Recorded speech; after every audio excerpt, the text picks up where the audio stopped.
আজকে সকালবেলা শ্বশুর শাশুড়ি দুজনে মিলে মাথার মধ্যে এক গাদা কাচের চাপ দিয়ে কোথায় চলে গেল সকাল সকাল, চলো তোমাদের সাথে আজকে সেটাই শেয়ার করি।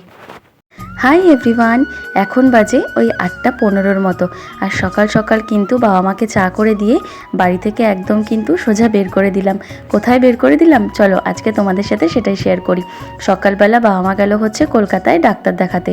আর কলকাতায় ডাক্তার দেখিয়ে কিন্তু ওনারা একবারে দুপুরবেলা ফিরবে। আর ওই যে বললাম সকালবেলা মা কাজের চাপ দিয়ে গেছে, সেগুলো হলো মাই কতগুলো ছড়াতে তুলে এনেছে, ওই 2 কেজির মতো। আগের দিন কাকিমা বসে বসে এগুলোকে পেপারের মধ্যে দিয়ে সুন্দর করে কিন্তু মেলে মেলে রেখেছে। এগুলোর এখন বীজ ছাড়াতে হবে। আর বীজ তো রোদ্রে না দিলে একটুখানি ছাড়ানো যাবে না, তাই একটুখানি রোদ্রে টানানোর জন্য সেগুলোই ছাড়িয়ে নিলাম। আর ওই যে আমি যে ট্রাইপডটা কিনেছিলাম না, ট্রাইপডটা কিন্তু ভীষণ কাজের। তোমরাও কিন্তু চাইলে ওই ট্রাইপডটা কিন্তু অবশ্যই কিনতে পারো, তোমাদেরও আশা করি ভিডিও করতে খুব কাজের লাগবে। তারপর কথা বলতে বলতে চলে আসলাম হচ্ছে বিছানাটা তুলতে। আর বিছানাটা তুলে আমরা কিন্তু ঝটপট যাবো এবার টিফিন বানাতে। বাবা মা যেহেতু দুজনে বাড়িতে নেই, আর বাড়িতে শুধু একমাত্র আমি আর কাকিমাই আছি। আমার বর তো দিনরাত ডিউটি করেই যাচ্ছে, ওরা নাওয়া খাওয়ার সময় নেই। আজকে সকালবেলা বানাবো হচ্ছে ভাত ভাজা। এখানে আমি প্রথমে আলু, পেঁয়াজ আর লঙ্কার একটুখানি কালো জিরে ফোড়নে দিতে ভুলে গেছিলাম, পরে দিয়েছি কিনা ঠিক মনে পড়ছে না। তো যাই হোক, নুন হলুদ দিয়ে আলুগুলোকে এখন ভালো করে ভেজে নিচ্ছি।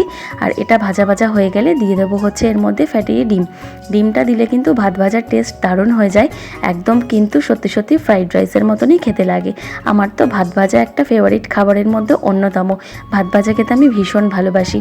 আর আমার বরকে আমি কিন্তু ভিডিও কল করে দেখাবো যে ভাত ভাজাটা আমি খেয়েছি। আর ভাত ভাজার সাথে কি খাবো সেটাও তোমাদের সাথে চলো পরে শেয়ার করছি।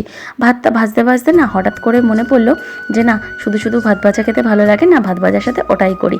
ঘরে যেহেতু অ্যাভেলেবেল আছে, তার জন্য তোমরা তো জানোই যে ওটা খেতে আমি কতটা ভালোবাসি। আশা করি তোমরা বুঝতেই পারছো আমি কিসের কথা বলছি। চলো ভাতটা এবার মিশিয়ে দিলাম, পরিমাণ মতো একটু নুনও দিয়ে দিয়েছি। নামানোর আগে সামান্য পরিমাণে একটু ধনেপাতা দিয়েছি। ভাত ভাজাতে ধনেপাতা দিলে কিন্তু এর টেস্টটা দ্বিগুণ হয়ে যায়। এবার আস্তে আস্তে দেখছি রান্নাবান্নাও শুরু করতে হবে, তার জন্য দেখছি যে তেলটা কম আছে। আমাদের তো মাসের সদাই এনেই রাখে, তো সেখান থেকেই তেলটা কিন্তু আমি রান্নাটার জন্য রেডি করে রাখলাম। আর এই যে এটাই হচ্ছে আমার ফেভারিট জিনিস। যারা যারা তোমরা আমার ভিডিও দেখো তারা তো জানোই যে ডিম আমার কতটা ঠিক পছন্দের। আর আমাকে এই ডিমগুলো কে সার্ভিস দেয় সেটাও তোমরা খুব ভালো করে জানো। তো চলো ডিমের পোচের মধ্যে একটুখানি নুন, একটুখানি গোলমরিচ গুঁড়ো দিয়ে পুরো কিন্তু ভাত ভাজাটা এখানে আমি রেডি করে নিচ্ছি। আর এখন আমি এখানে কাকিমার জন্য বেড়েও নিয়েছি। তো এবার চলো দুজনে মিলে নানা রকম গল্প করতে করতে ভাত ভাজাটা এনজয় করি। ভাত ভাজাটা কিন্তু খেতে দারুণ হয়েছিল। কাকিমার একটুখানি নুনটা কম লেগেছিল, আমার কিন্তু একদম ঠিকঠাকই লেগেছিল। কাকিমা যেহেতু একটু কাঁচা নুন খায়, তাই কাকিমাকে সাইডে একটু নুনও দিয়ে দিয়েছি। আর এখানে চলো ভিডিওটা আজকে এখানে শেষ করছি। ভালো লাগলে চ্যানেলটা সাবস্ক্রাইব করো। টাটা।